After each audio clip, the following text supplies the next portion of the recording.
ফেব্রুয়ারি বা এপ্রিলের মধ্যে, জুনের মধ্যে হতে পারে, এবং ফেব্রুয়ারি হলেও কোনো সমস্যা নেই। শেষ লাইনে আমরা এখনও আছি, এবং ইতিমধ্যে আপনারা দেখতে পেয়েছেন যে জামাতে একমাত্র দল প্রায় নিয়ারলি 300 আসনের মতো, কিছু আসন বাদ দিয়ে অলরেডি তাদের ইনিশিয়াল নমিনেশন ঘোষণা করেছে। সুতরাং নির্বাচন ফেব্রুয়ারিতে হলেও আমাদের কোনো সমস্যা নেই।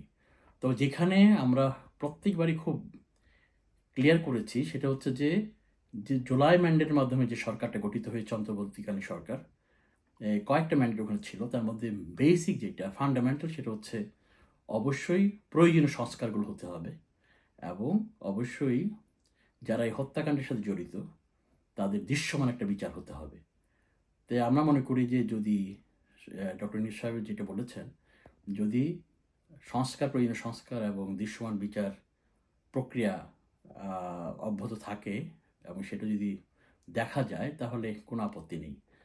তবে গত ঐক্যমত্য কমিশনের যে রিপোর্ট, সেখানে আমরা দেখতে পেলাম এখনও ফান্ডামেন্টাল অনেক বিষয়ে দ্বিমত আছে। তা আশা করি পলিটিক্যাল দলগুলো দেশের স্বার্থে, দেশের জনগণের স্বার্থে তারা অবশ্যই দেশের ওভারঅল কল্যাণের জন্যে তারা ঐক্যমতে পৌঁছবেন, এবং আমরা দৃশ্যমান বিচারও দেখতে পাবো। আর সেটা হলে নির্বাচনে তো আপত্তি থাকার। আমাদের বিএনপির ভারপ্রাপ্ত চেয়ারম্যানের সাথে যে সাক্ষাৎটা হলো, এর মাধ্যমে বাংলাদেশের রাজনীতিতে আমরা মানি আর না মানি একটা স্থিতিশীলতা আসছে। এই স্থিতিশীলতা আসার পিছনে বিএনপির যে তাদের যে দাবি ছিল, এবং যৌথ প্রেস বিজ্ঞপ্তিতে আমরা যেটা দেখলাম যে ফেব্রুয়ারিতে ইলেকশন হওয়ার সম্ভাবনার কথা বলা হয়েছে।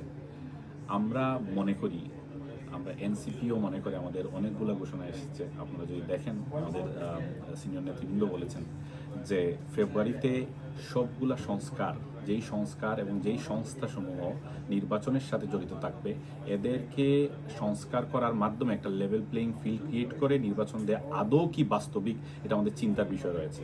তবে আমরা প্রথমে যে জিনিসটা বলতে চাচ্ছি, আমরা চেয়েছি যে আমাদের জুলাই সনদ হওয়ার পরে কিন্তু নির্বাচন আমরা চাই। জুলাই সনদের বিষয়ে আমরা গতকালকেও দেখেছি ঐক্যমত্য কমিশনে আলোচনা হয়েছে, এবং এটা আলী আহসান সাহেব বলেছেন যে 1 মাসের ভিতরে জুলাই সনদ দেওয়া সম্ভব, এবং জুলাই সনদের পরেই কিন্তু আমরা ইলেকশন চাই, এবং ইলেকশনটা অবশ্যই স্বচ্ছ চাই। সব প্রতিষ্ঠানগুলা নির্বাচনের সাথে যারা জড়িত থাকবে তাদের সংস্কার করার মাধ্যমে একটা লেভেল প্লেইং ফিল্ড ক্রিয়েট করে একটা স্বচ্ছ নির্বাচন হোক, এটাই এনসিপির আশাবাদ। আমরা এটাই আশা করি। পুরস্কার, এবং এই সাথে তিনি একজন নোবেল প্রাইজ বিজয়ী।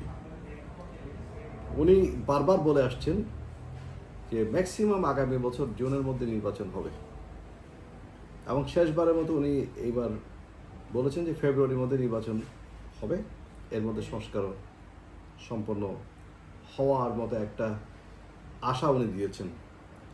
আমি ধরে নিলাম যে ফেব্রুয়ারিতে ইলেকশন হবে, না হওয়ার কোনো কারণ আমি দেখছি না, এটাও বিশ্বাস করার কোনো বিষয় নেই। এরপরও যদি নির্বাচন না হয় তাহলে বুঝবো এখানে অনেক চক্রান্ত এখানে বাংলাদেশকে ঘিরে এখন আছে, যার মধ্যে অন্তর্বর্তী সরকারও পড়ে গেছে, সেটাই মনে হবে।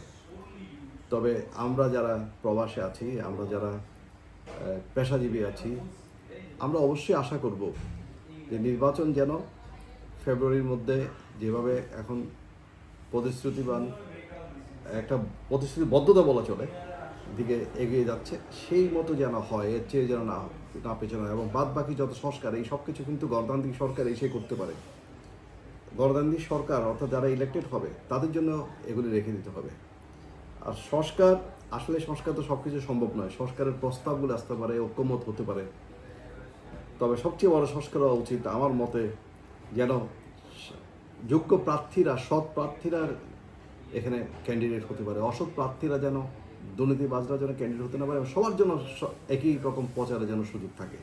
কারো অর্থ আছে, কালো টাকা আছে, সে বেশি অর্থ খরচ করে এমপি হয়ে গেল, সেই পরিস্থিতি যেন না হয়। তো আমি বিশ্বাস করি জনগণ বিভিন্ন রাজনৈতিক দলের লক্ষ্য উদ্দেশ্যের মাধ্যমে প্রতিটি রাজনৈতিক ব্যানারে কিন্তু সংগঠিত হয়।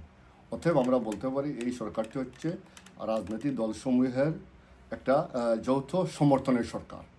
অতএব এখান থেকে এই সরকারের কিন্তু এই নির্বাচনের ডেট থেকে বিচ্যুত হওয়ার কোনো কারণ দেখি না।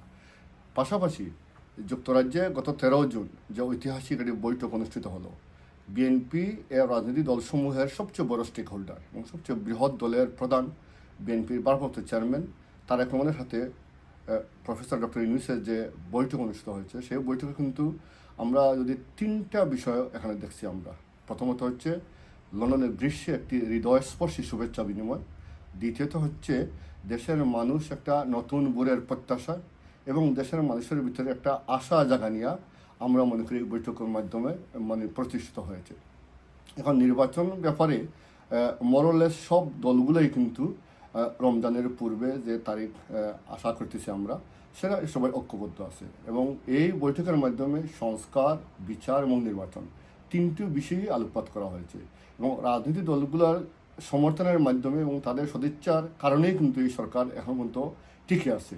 অতএব এই হিসাবে আমি মনে করি সবাই যেহেতু কোঅপারেট করতেছে, জাতীয় ঐক্যমত্য কমিশনে আমরা দেখছি, আমরা মনে করি যৌক্তিক সময় যেটা রমজানের পূর্বে এবং সংস্কার বলতে আমরা সবাই জানি এটা হচ্ছে বিভিন্ন ধরনের মিনিমাম যে সংস্কারগুলা নির্বাচন কেন্দ্রিক যেটা আমরা মনে করি তার মাধ্যমে কিন্তু আগামী নির্বাচন অনুষ্ঠিত হবে এবং এই বৈঠকে সবচেয়ে বড় যে বিষয়টা বিএনপি একটা বৃহত্তর স্টেক হোল্ডার হিসাবে তারেক রহমান বাংলাদেশের গণতন্ত্র এবং জাতীয় ঐক্যের প্রতীক হিসাবে আবির্ভূত হয়েছেন।